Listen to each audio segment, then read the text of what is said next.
In this video, I'm going to show you how to create conditional logic in Tally.so.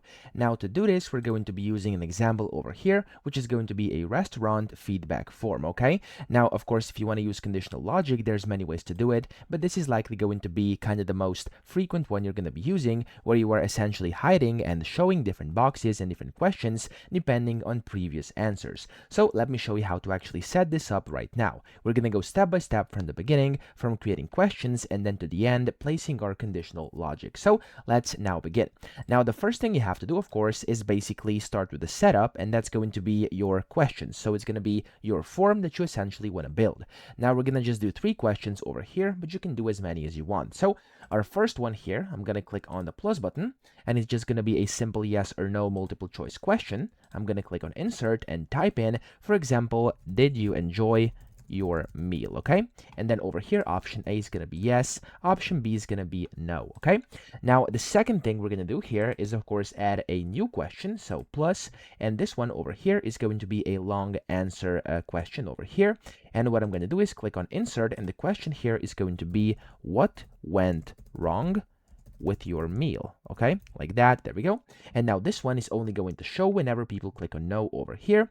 And then of course what you want to do here is I'm just going to click on the plus button to actually add a new one, and we're just going to add, for example, a text over here, and this text is just going to say thank you for your feedback, okay, like this, for example. So that's going to be just like a generic text block, and we're going to just leave this over here. And what you could also do here is basically just add like a new page in between, or you can add a thank you page after, whatever. Okay, now the main part is going to be happening in here, so let's just actually put it like that. Now I'm going to stylize this. There we go.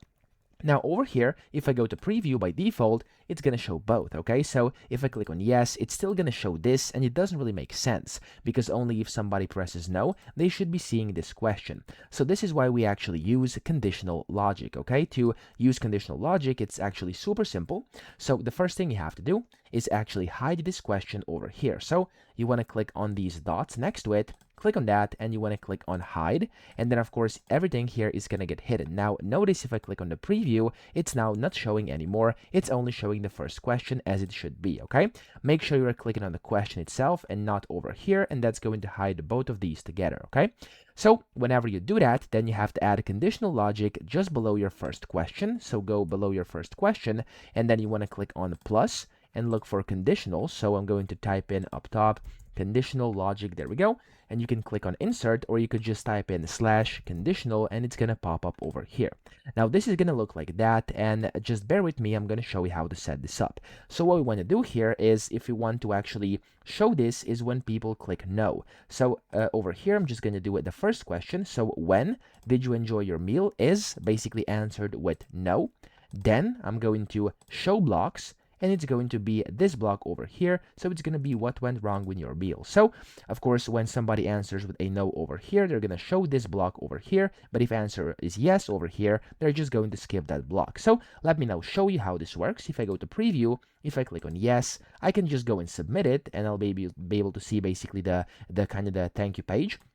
But if I go and click on no over here, as you can see, it's going to pop up this new question over here, and I just basically can of course write in the response. So for example, it was cold, and I can just click on submit, and there we go. Okay, so that's essentially how to create and use conditional logic. Now you can make this as, of course, complex as you want or as simple as you want, and you could also add different actions down here as well. So if you want to show more blocks, you can do that too. You can just show more blocks. You could do like show, and then if you have many, you could select them over here, etc. Okay, so that's essentially how to do this. It's actually quite easy to understand. I hope this video helped you out. If it did, please subscribe to the channel and help me out as well.